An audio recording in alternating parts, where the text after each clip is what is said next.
Ô, Ricardo, passa o seu currículo para a gente aí, da onde você começou, de que forma, como você chegou na CBF, por favor.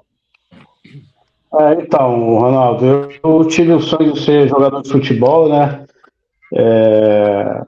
Joguei alguns times aí do Rio, fiquei no Americano de Campos no profissional um tempo e vi que de repente não ia chegar no nível que eu almejava, né? E aí eu fui para a Itália. Na época eu tinha um amigo de família, falou: Ricardo, pega o passaporte, na época italiano, né? Eu tenho um passaporte italiano. E como a gente tem esse sonho, todos os garotos aí, não só garotos, mas profissionais de futebol, treinadores, preparadores físicos, tem o sonho de poder trabalhar fora do Brasil, vivenciar essa experiência. E aí eu, na cara e na coragem, sem falar uma palavra de italiano, meus pais falaram para mim: filho, saiba que você tem, qualquer coisa que acontecer, você tem sua família te dando apoio, suporte, e aí você pode sempre voltar. Então eu fui lá com 23 anos, e aí fui naquela época na Itália, o futsal tinha somente a Série A, e aí eu fui fazer uma experiência num time lá, e o time de Roma, né? E aí eles falaram: Ricardo, a gente não tem condição financeira para te pagar, mas você fica aqui como treinador das nossas escolas de futebol. E aí ali eu fui crescendo, fui fazendo todas as licenças de futebol da UEFA, né? Licença C, licença B, licença A da UEFA. E aí em 2005, o Bruno Conte, campeão do mundo de 82, né, que é diretor da Roma, está lá até hoje há mais de 30 anos, me deu a oportunidade, falou: Ricardo, vou te dar essa oportunidade, você vai ter 3 meses aí para demonstrar alguma qualidade do seu trabalho e tal. Terminando esses 3 meses aí, a gente conversa para ver como é que vai dar a continuidade do seu trabalho. Resumindo, esses 3 meses se transformaram em quase 10 anos. Então, trabalhei lá nas categorias de base da Roma como treinador. E aí, em 2012, eu vim pro... Estou fazendo um resumo, tá, Ronaldo? Para não ficar muito pesado aí. E aí, eu em 2012 vim passar período de férias, né? No Brasil, nossos amigos estão com filhos, enfim. Eu falei: pô, vou dar uma observada nos clubes aí do Rio, né? E aí eu fui em todos os times aí de maior investimento, Botafogo, Fluminense, Vasco, Flamengo. E aí quando eu fui no Fluminense, na época era o Marcelo Teixeira, falou: Ricardo, a gente está precisando de uma pessoa com a tua experiência internacional, que a gente tem alguns projetos aí internacionais, e assim começou a minha passagem pelo futebol do Brasil, né? Depois de 15 anos fora na Itália. Fiquei 3 anos no Fluminense como treinador do 15 e 17, e depois migrei lá para o Botafogo como coordenador técnico da base de 2016 até 2020, quando o Branco me chamou para ser o coordenador do departamento de scout de observação técnica da seleção brasileira. É isso, um pouco assim, resumindo um pouco da minha história. O que eu falo sempre, eu acho que ninguém é melhor do que ninguém nessa vida, a gente está sempre aprendendo, né? E estou aqui para a gente bater um papo, se tiver mais alguma pergunta, e dar os parabéns ao pessoal do torneio lá, o Gustavo, que deu suporte legal. E como falou o amigo, sendo um torneio no interior, eu acho que é bem válido, né? Porque às vezes o interior desse Brasil, que é um continente, as pessoas esquecem um pouco, e a gente tem muitos jogadores de qualidade. A gente tem que estar sempre observando e vendo outras escolas de futebol. Foi bem interessante porque a gente teve muitos times, né, de todo o Brasil participando dessa competição. Ricardo Peligeiro, tem algum projeto da CBF visando especificamente essa garotada que está chegando agora? Então, O nosso foco, né, como seleção, a gente inicia o processo de convocação na categoria sub-15, né? Mais de alguns anos para cá, a gente inicia a já acompanhar essas categorias aí, pelo menos sub-14, né? Para ter uma ideia melhor, já para ir conhecendo o nome dos meninos, vendo os perfis aí que são interessantes aí para a gente convocar, né? Para colocar numa lista, num caderno radar que a gente tem, para que no ano que vem, no Sub-15, a gente tenha uma leitura mais assertiva possível, né? Então, assim, é uma coisa bem leve nessa observação no 14, mesmo porque são garotos ainda que estão em fase de desenvolvimento, às vezes vem uma pessoa, né, da CBF observar, como qualquer algum time internacional, os meninos ficam um pouco mais nervosos, mas faz parte do processo de desenvolvimento deles. Então a gente inicia esse processo de observação já no Sub-14 para, como eu repito, ser o mais assertivo possível e acompanhando, porque o processo de monitoramento é constante, né?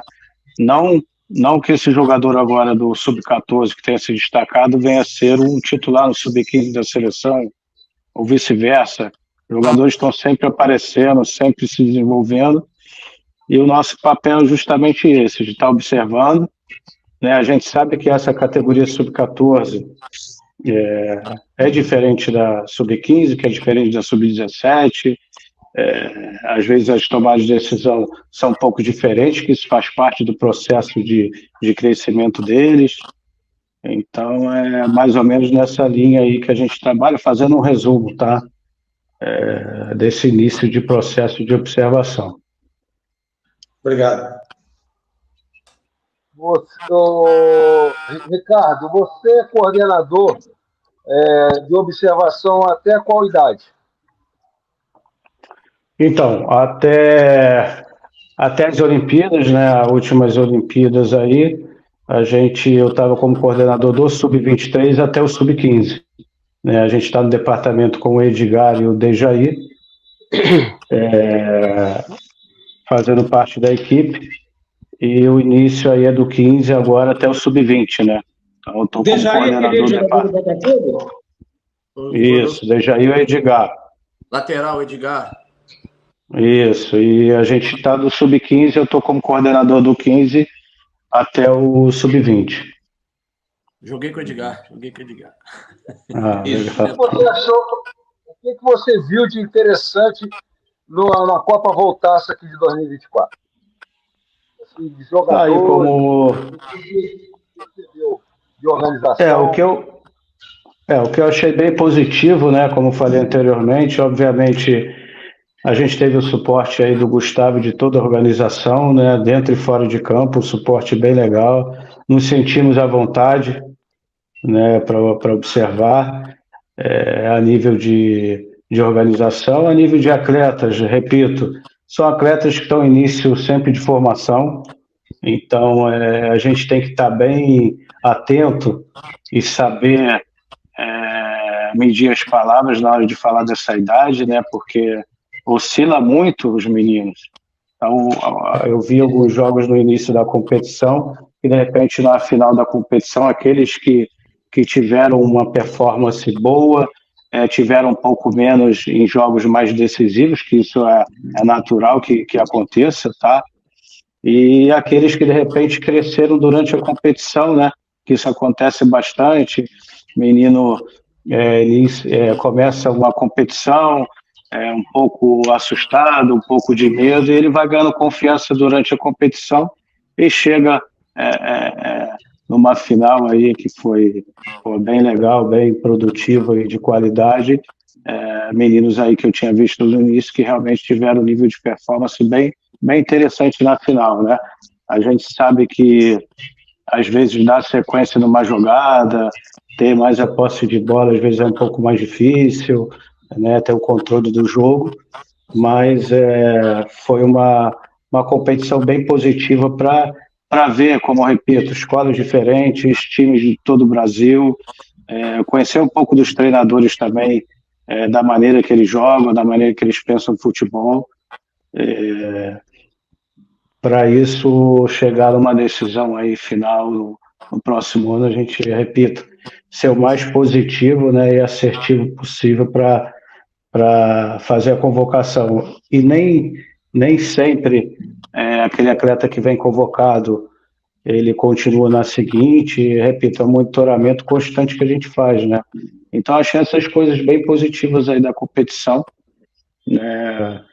O nível técnico, repito, às vezes oscila, né, devido aí ao nervosismo da garotada, mas no complexo geral foi um nível bom que foi apresentado, né? A gente acredita aí que com o tempo os meninos vêm a crescer, melhorar a qualidade técnica deles, como o nível de competitividade. Então, achei essa competição aí, como o professor mencionou, já vem acompanhando aí tem um tempo, ele também já participou, por isso que a gente voltou lá esse ano. O seu trabalho como observador, na verdade, é como se fosse um scout, né? Da CBF. Hoje dão várias conotações, né? Antigamente era captação, aí hoje tem scouting, tem analista de mercado, então, mas é o observador, né?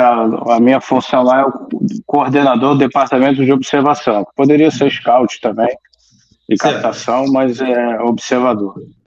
Perfeito. A sua ligação com os treinadores, como o professor Dalmo, ela é bastante estreita? Ela é constante ou ela é bem cíclica? Não, então, o nosso processo de observação consta também as visitas técnicas, né? No caso do Sub-14, o nosso foco, como eu falei anteriormente, é do Sub-15 até o Sub-20.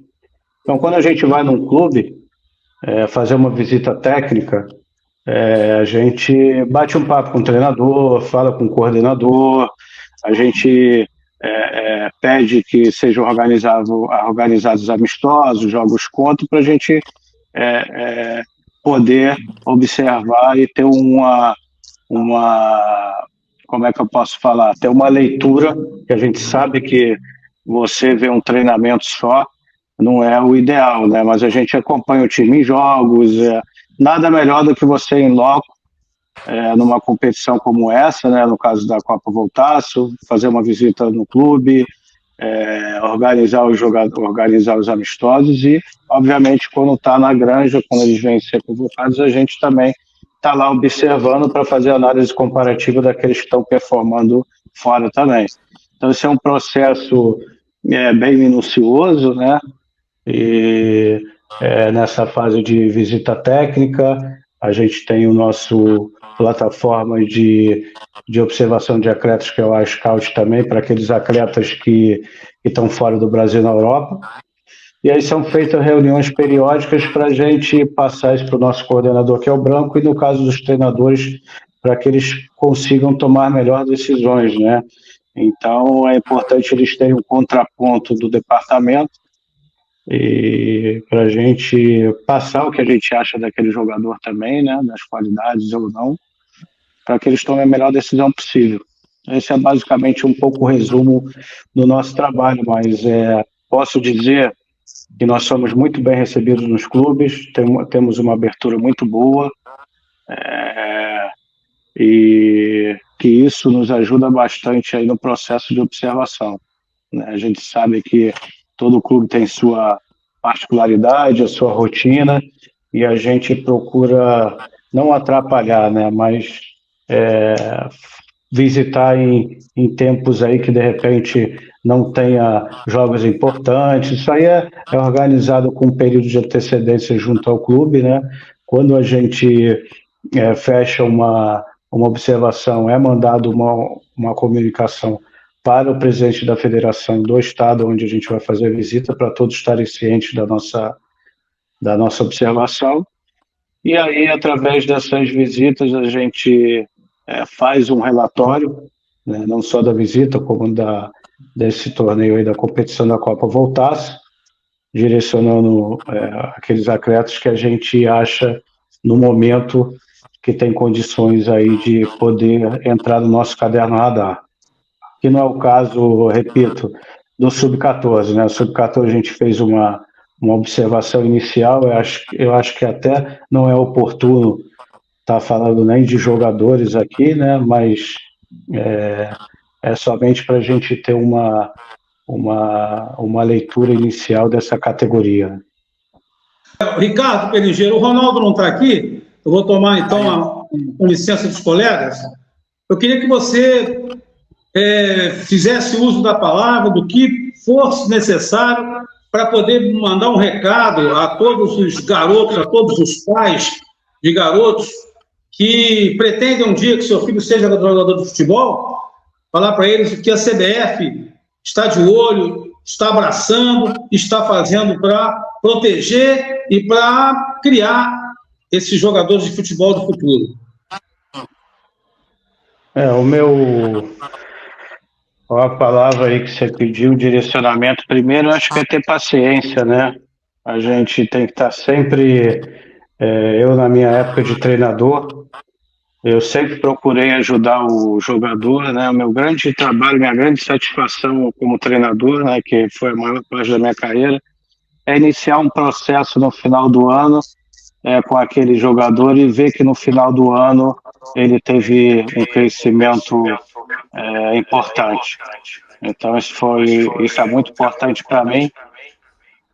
Esse exemplo nosso da CBF que a gente já está observando. Minha voz está duplicando? Não. Tá. Então a importância dessa nossa observação justamente valorizar essa garotada. O conselho para os pais é deixar os garotos se divertirem, obviamente com consciência, estar junto. No caso do Dalmau, eu tive o prazer de trabalhar no Fluminense, ter uma estrutura e pessoas de alta capacidade para dar o suporte, mas hoje tem muitos clubes no Brasil também que são organizados e trabalham aí de uma maneira de excelência para que esse jogador chegue no profissional, que é o maior objetivo, né? É meu conselho, ter paciência, vão ter altos e baixos e ser paciente. Eu gostaria, qual é a importância dessas copas, das bases, entendeu? Alastrando-se para o interior do estado do Rio, quiçá do Brasil. Qual é a importância para a CBF? Como a CBF enxerga essas copas, essas copinhas? Então, antes de mais nada, parabenizar a todos pelo torneio, tá? A Copa Voltaço. A gente já vem observando aí há alguns anos, né? Independente de ser no interior ou na capital, a gente acompanha, obviamente, as competições que tem o maior número de times aí que estão militando na Série A e B do Campeonato Brasileiro, mas sem deixar de observar, obviamente, outras equipes, né? Já é um nicho de atletas aí que a gente vê como atletas possíveis, selecionáveis, né, para as nossas equipes aí de base, mas eu acho a iniciativa e o torneio muito importante. Você falou bem, aqui eu estou com a não consigo ver o nome, que eu estou no celular, tentei entrar pelo computador. Eu acho que o nosso interior do Brasil aí tem muitos jogadores promissores. O meu tio veio do interior tantos anos atrás, de Santo Antônio de Pádua, então não só no estado do Rio, mas em outros interiores aí pelo Brasil afora. A gente tem muitos atletas aí de qualidade, né? Que se você pegar hoje uma estatística dos grandes clubes aí do futebol brasileiro, vem um grande percentual de atletas também do interior de 6 estados. Né? Muito obrigado.